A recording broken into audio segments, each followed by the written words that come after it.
மடுத்திருப்பதியினுடைய ஆடி திருவிழா வழக்கம் போல இந்த ஆண்டும் சிறப்பாக நடைபெறுவதற்குரிய பூர்வாங்க ஆயத்தங்கள் மேற்கொள்ளப்பட்டிருக்கின்றன. இன்றைய நாளிலே மன்னார் அரசாங்க அதிபருடைய தலைமையிலே மன்னார் மாவட்டத்தில் இருக்கக்கூடிய அரசு சார்பற்ற திணைக்களங்களின் தலைவர்கள் ஒன்று கூடி இந்த திருவிழாவிலே மக்களுக்கான அனைத்து வசதிகளையும் மேற்கொள்வதற்குரிய ஒரு விரிவான ஆக்கபூர்வமான கலந்துரையாடல் இடம்பெற்றிருக்கின்றது. ஆகவே இந்த வேளையிலே நாங்கள் மன்னார் மறைமாவட்ட ஆயர் மற்றும் குருக்கள் சார்பாக எங்களுடைய அரசாங்க அதிபர் அவர்களுக்கும் இதிலே கலந்து கொண்ட அனைத்து திணைக்கள அதிகாரிகளுக்கும் நாங்கள் நன்றி சொல்லுகின்றோம். இந்த மாதம் ஆடி மாதம் 23ஆம் தேதி கொடியேற்றத்துடன் ஆரம்பமாகின்ற இந்த திருவிழா ஒவ்வொரு நாளும் மாலை வேளையிலே ஆராதனைகள் வழிபாடுகள் நடைபெற்று 1ஆம் தேதி அடுத்த மாதம் 1ஆம் தேதி வெஸ்பர் ஆராதனை நற்கருணை ஆராதனை சிறப்பாக இடம்பெற இருக்கின்றது.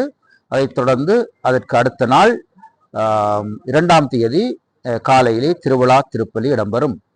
ஆகவே இந்த வேளையிலே ஒரு முக்கிய விடயத்தை பொதுமக்கள் அனைவருடைய கவனத்துக்கும் தெரிவிக்க விரும்புகின்றோம். அதாவது 1ஆம் தேதி ஆடி மாதம் 1ஆம் தேதி வெஸ்பர் ஆராதனையின் பொழுது போர்டிகோ மண்டபத்திற்கு முன்னால் இருக்கக்கூடிய அந்த வளாகத்திலே பொதுமக்கள் தங்குவதற்கு அனுமதிக்கப்பட மாட்டார்கள் என்பதை தயவு செய்து கவனத்திலே கொள்ளவும்.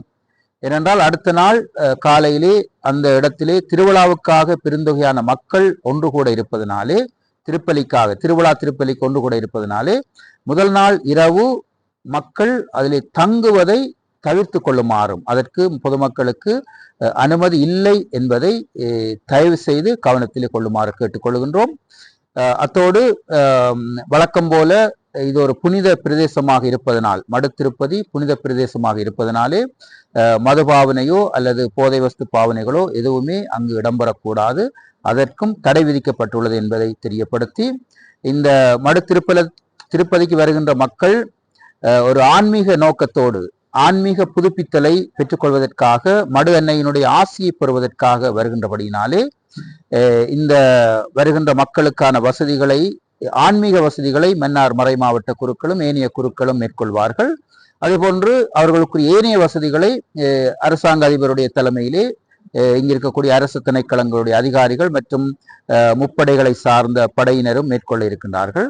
ஆகவே எல்லோருடைய ஒருமித்த கூட்டு பொறுப்போடு ஒத்துழைப்போடு இந்த வருட ஆடி திருவிழா சிறப்பாக இடம்பெற இருக்கின்றது.